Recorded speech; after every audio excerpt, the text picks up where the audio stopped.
আসসালামু আলাইকুম। সালাম ভাই। ওয়ালাইকুম আসসালাম। কি অবস্থা ভাই ভাই? কি করছেন এখানে? ভাই এটা শশা খেতে এই যে লাইন টানানো হচ্ছে। আচ্ছা, এটার দ্বারা কি হবে? এটার দ্বারা কি হবে, এই যে শশার যে চারাটা আছে এখানে দেখাও, একটু এখানে আসো।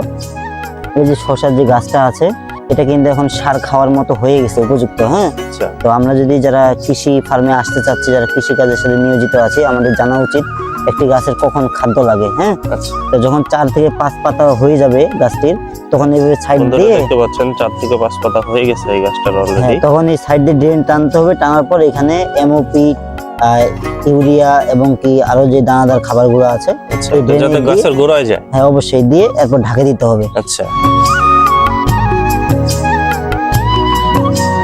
এরপর 2 থেকে 3 দিন পর সেচ দিতে হবে, তাহলে আপনার বাগানটা ভালো হবে এবং কি গাছগুলো সতেজ সুস্থ ভাই এখানে থাকবে। কত গাছ লাগাইছেন?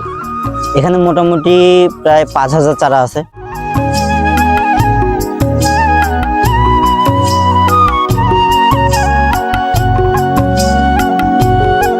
তো দর্শক বন্ধুরা, যারা কৃষিকাজের সাথে নিয়োজিত, অবশ্যই আপনারা আপনাদের আবাদগুলোকে সুন্দর করার চেষ্টা করবেন, তাহলে ইনশাল্লাহ লসের হারটা কম আসবে।